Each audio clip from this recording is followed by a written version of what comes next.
ప్రకాశం జిల్లాలో తుఫాను ప్రభావంతో ఈదురుగాలులతో కూడిన భారీ వర్షాలు పడుతున్నాయి. ఈదురుగాలులతో ఒంగోలుతో పాటు తీర ప్రాంత గ్రామాల్లో విద్యుత్ సరఫరా నిలిచిపోయింది. నాగులపలపాడు మండలం చదలవాడ వద్ద రావన్న చెరువుకి గండిపడింది. ఒంగోలు చీరాల రహదారిపైకి భారీగా వరద నీరు వచ్చి చేరింది. ట్రాఫిక్ జామ్ కావడంతో పోలీసులు క్లియర్ చేస్తున్నారు. వర్షాల ధాటికి సంతనూతలపాడు చెరువు నిండి అలుగుపారుతోంది. ఒంగోలు చీమకుర్తి రహదారిపై వరద నీరు భారీగా ప్రవహిస్తోంది. ముందస్తు చర్యల్లో భాగంగా పలు ప్రాంతాల్లో విద్యుత్ సరఫరాను నిలిపివేశారు. చెట్లు పడి విద్యుత్ తీగలు తెగి స్తంభాలు కూలిన ప్రదేశాల్లో విద్యుత్ సరఫరాను నిలిపివేశారు. పరిస్థితిని మంత్రి గొట్టిపాటి రవికుమార్ ఎప్పటికప్పుడు సమీక్షిస్తున్నారు.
విశాఖపట్నంలో మొంతా తుపాను బీభత్సం సృష్టించింది.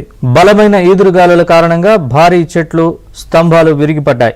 కుండపోత వర్షం కురవడంతో వైజాగ్లోని సింధియా రోడ్డు నీట మునిగింది. కొన్ని చోట్ల రోడ్డుకి అడ్డంగా పడిపోవడంతో వాహనదారులు ఇబ్బందులు పడ్డారు.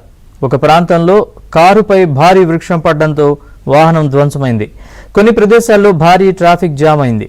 అధికారులు చెట్లను తొలగించారు. భారీ వర్షాల కారణంగా విజయవాడ దుర్గగుడి ఘాట్ రోడ్డుని అధికారులు మూసేశారు. కనకదుర్గానగర్ లిఫ్ట్ మార్గం ద్వారా అమ్మవారిని దర్శించుకోవాలంటూ భక్తులకు అధికారులు సూచించారు.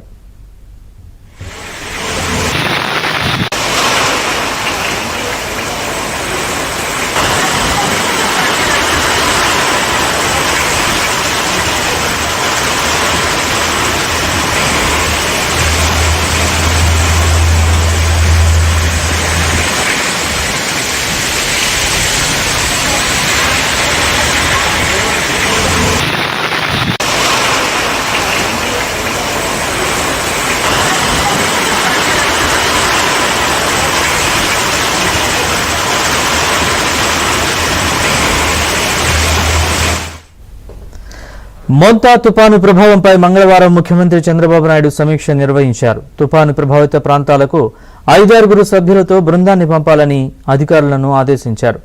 పంట పొలాలు మునిగిపోకుండా డ్రైన్లు పటిష్టపరచాలని సూచించారు. రహదారులు, చెరువులు, కాలువలకు గండ్లు పడితే వెంటనే పునరుద్ధరించేలా చర్యలు తీసుకోవాలన్నారు. పంట నష్టంపై ఆలస్యం చేయకుండా కేంద్రానికి వెంటనే నివేదిక ఇవ్వాలని సూచించారు. తుఫాను వల్ల నష్టం వాటిల్లితే అంచనాలు వేగంగా రూపొందించి సాయం అందించేలా కార్యాచరణ చేపట్టారు.